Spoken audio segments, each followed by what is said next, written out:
নমস্কার বন্ধুরা, ঘরোয়া ঘরকন্যায় সবাইকে স্বাগত জানাই। বন্ধুরা, আজ আমি করব রুই মাছের কালিয়া।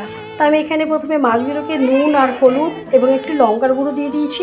এবার ওপর থেকে আমি একটু লেবুর রস দিয়ে দেবো। এভাবে আমি ম্যাগনেট করে নেব।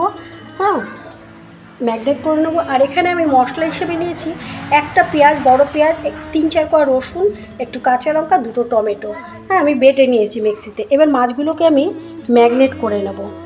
এরকমভাবে আমি নুন হলুদ দিয়ে সব কিছু দিয়ে মাখিয়ে আমি খানিকক্ষণ রেখে দেবো। তারপরে মাছগুলোকে আমি ভাজবো। একটু অন্যরকমভাবে আমি আজকে করব। দেখতে থাকুন আপনারা আমি কিভাবে এটা করছি। মাছের কালিয়াটা, রুই মাছের কালিয়াটা। বন্ধুরা, কড়াইয়ে আমি তেল দিয়ে দিয়েছি। এখন মাছের পিসগুলোকে আমি যে নুন হলুদ এবং লঙ্কার গুঁড়ো আর লেবু মাখিয়ে রেখেছিলাম সেই মাছগুলোকে আস্তে আস্তে আমি ভাজতে দিয়ে দেবো। তিনটেই দিলাম, তিনটে দিয়ে আমি আস্তে আস্তে ভাজা করে নেব। মাছগুলোকে ভালো করে ভাজা করে নেব। বন্ধুরা, আমার এই যে মাছটা ভাজা হয়ে গেছে।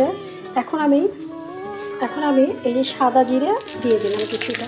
আর আমি এখানে যে পেঁয়াজ, একটা বড় সাইজের পেঁয়াজ, 3-4 কোয়া রসুন, একটু সামান্য আদা আর 3-4টে কাঁচা লঙ্কা আর 2টো টমেটো আমি বেটে দিয়েছিলাম, সেটা আমি এখন এখানে দিয়ে দিলাম।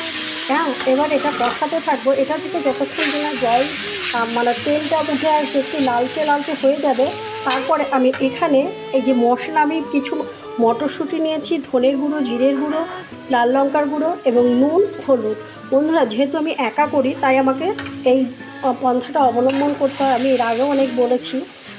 তাই আমি এটা এখন কষাতে থাকবো। এটা কষে গেলে, একটু হয়ে গেলে তারপর আমি এগুলো দিয়ে দেবো। একটু হয়ে যাবে। দেখুন, ওপর থেকে অনেকটা তেলও উঠে আসছে। এখন আমি এই যে মশলা যে আমি পেস্ট গুলিয়ে রেখেছিলাম মটরশুঁটি সমেত, আমি এটা দিয়ে দিলাম। এবার একদম পুরো হতে দেবো যতক্ষণ না এর ওপর থেকে জল উঠবে, তেল উঠে আসবে, ততক্ষণ আমি এটাকে কষাতে থাকবো, হতে থাকবে। তারপরে আমি যেহেতু এটা একদম গ্রেভি শুকনো করে রান্না করব, একদম শুকিয়ে মানে তেলটা উঠে আসবে, তারপরে আমি অল্প জল দিয়ে মাছ দিয়ে দেবো। এখন এটা হতে থাকবো। এবার আমি তুলে দেখছি, দেখুন তেলও উঠে এসেছে, কালারটা কত সুন্দর হয়েছে। এখন আমি মশলাটাও কষে গেছে। এখন আমি জল দেব, খুব সামান্য পরিমাণ জল দেবো। তার কারণ বেশি আমি একদম গ্রেভি রাখবো, খুব একটা আমি ঝোল করবো না। এখন একদম খুব সামান্য পরিমাণ আমি জল দিয়ে দিলাম। জলটা ফুটে গেলে তারপর মটরশুঁটিটাকে সেদ্ধ করে দিতে হবে, সেই কারণে আমি জলটা দিলাম। আর মাছটা দিয়ে দেবো। আর নামানোর সময় আমি পেঁয়াজ পাতা দেবো এবং গরম মশলা দিয়ে আমি নামিয়ে দেবো। সুন্দর কালারটা এসেছে। আপনারা আমার রান্না দেখে, রেসিপি দেখে অবশ্যই আমার পাশে থাকবেন, কমেন্ট করবেন, লাইক করবেন, শেয়ার করবেন। ভালো লাগবে আপনাদের কিন্তু আরও আমাদের ইনস্পিরেশন আমরা যে ছোটো ছোটো যে ইউটিউবাররা রয়েছে তাদের কিছু করা কি বলবো, মনে অনেকটাই উৎসাহ করে। আপনারা যদি কমেন্ট করেন, লাইক করেন, ভালো লাগে। এবার আমি মাছগুলো দিয়ে দেবো। মাছগুলো একটু ঝোলে জাল হবে। মাছগুলো দিয়ে উপর থেকে আমি এই যে পেঁয়াজ পাতাটাও আমি দিয়ে দিলাম। পেঁয়াজ পাতাটা না বন্ধুরা একটা আলাদা ফ্লেভার আনে। আর গরম মশলা দিয়ে দিলাম।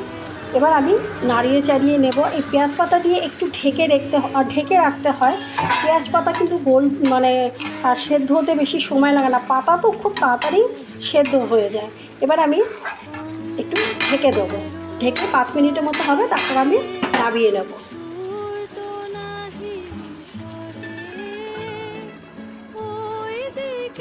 বন্ধুরা, আমার এই যে রুই মাছের কালিয়া হয়ে গেছে, দেখুন কত সুন্দর হয়েছে। বন্ধুরা, আমার এই রেসিপিটি যদি আপনাদের ভালো লেগে থাকে অবশ্যই আমার পাশে থাকবেন। বন্ধুরা, সবসময় আনন্দ থাকবেন। আজকের মতো শেষ করছি, আবার নেক্সট কোনো ভিডিওতে দেখা হবে। ততক্ষণের জন্য বন্ধুরা ভালো থাকুন, সুস্থ থাকুন। বন্ধুরা, আমার ইউটিউব চ্যানেল ঘরোয়া ঘরকন্যা নামই আছে, প্লিজ সাবস্ক্রাইব করে আমার পাশে থাকবেন। আজকের মতো শেষ করলাম, ভালো থাকবেন, রাখছি। কেমন?